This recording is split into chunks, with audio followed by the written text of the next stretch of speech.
Hello friend, જય Shri Krishna. Welcome to Ila's kitchen 90. કેમ છો? આઈ હોપ તમે બધા મજામાં હશો. આજે હું ભૂંગળા બટાકાની રેસીપી લઈને આવી છું. તો ચલો આપણે જોઈ લઈએ કેવી રીતે બનાવીશું. આ રેસીપી એકદમ ઇઝી અને સરળ છે, કોઈ પણ બનાવી શકે છે. અહીંયા મેં 1 કિલો બટેકા લીધેલા છે. નાના અને સરસ રાઉન્ડ શેપવાળા ગોળ ગોળ સરસ ધોઈ લીધેલા છે. હવે આપણે બાફી લઈશું કુકરમાં. 2 સીટીમાં સરસ રીતે બફાઈ જશે. આપણી 2 સીટી થાય ત્યાં સુધી આપણે મસાલો બનાવી લઈએ. અહીંયા મેં 7 થી 8 કળી લસણ લીધા છે અને 1.5 ચમચી લાલ મરચું લીધેલું છે કાશ્મીરી.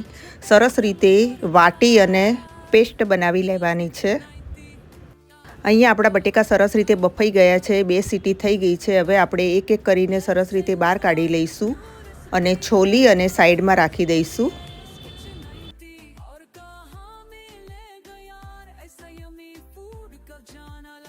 હવે આપણે એક કઢાઈ લઈશું. કઢાઈની અંદર 4 થી 5 ચમચી જેટલું તેલ લઈશું.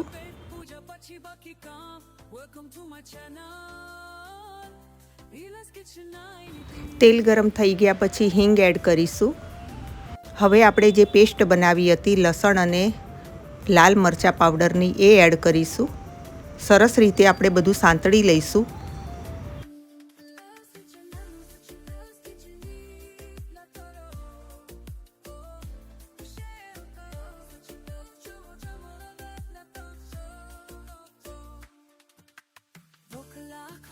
થોડું પાણી એડ કરીશું જેથી કરીને આપણી પેસ્ટ દાજી ના જાય અને કલર સરસ રીતે રેડ કલર આવે એ માટે આપણે 2 થી 3 મિનિટ સાંતળવામાં થશે, જેથી કરીને અંદર કાચો જે હોય ફ્લેવર એ કાચો ફ્લેવર ના આવે એના માટે થઈને સરસ રીતે આપણે સાંતળી લેવાની છે પેસ્ટને.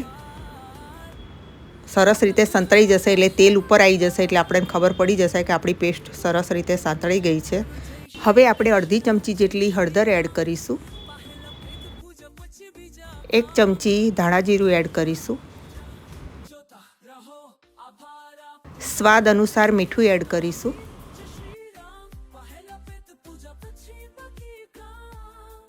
થોડું પાણી એડ કરી અને આપણે 1 મિનિટ સુધી સાંતળી લઈશું.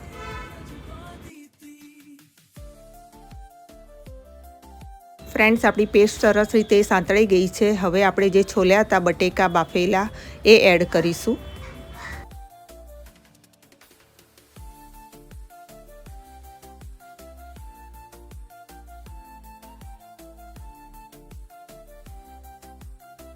સરસ રીતે બધું મિક્સ કરી લઈશું.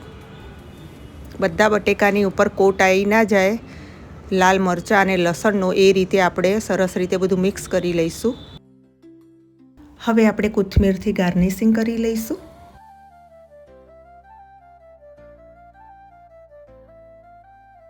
હવે આપણે ગેસની ફ્લેમ બંધ કરી દઈશું.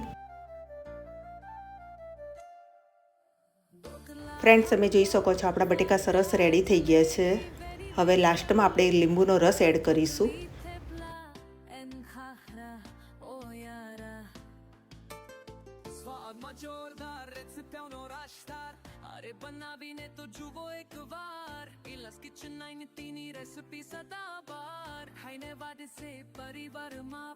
ફ્રેન્ડ્સ, આપણી બટેકાની સબ્જી બની ગઈ છે. હવે આપણે સાઈડમાં કરી દઈશું બટેકા અને હવે તેલ ગરમ થઈ ગયું છે. આપણે ભૂંગળા તળી લઈએ. એક એક કરી અને ભૂંગળા તળી લઈશું. આ ભૂંગળા તમને ગ્રોસરી શોપમાંથી મળી રહેશે.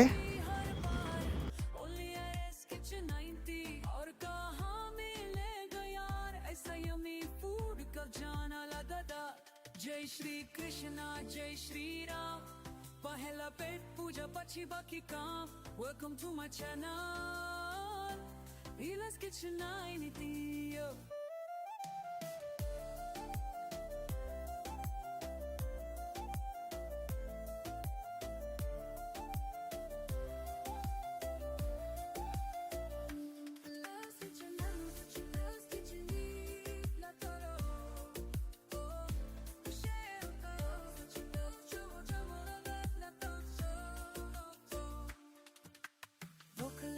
ફ્રેન્ડ્સ, તમે જોઈ શકો છો આપણા બધા ભૂંગળા તળી અને રેડી થઈ ગયા છે. હવે આપણે એક સર્વિંગ બાઉલમાં સર્વ કરી લઈએ ભૂંગળા બટાકા.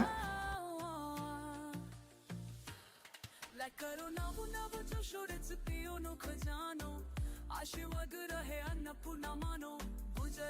कुछ किस देखो यहाँ न्यू न्यू हर बार खाना खजाना सदाबहार।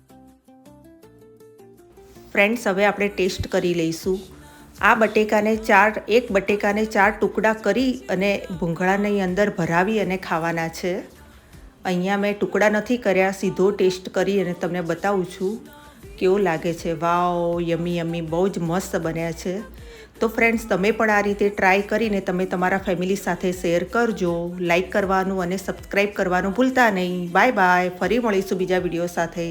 ત્યાં સુધી જય શ્રી કૃષ્ણ, જય શ્રી રામ.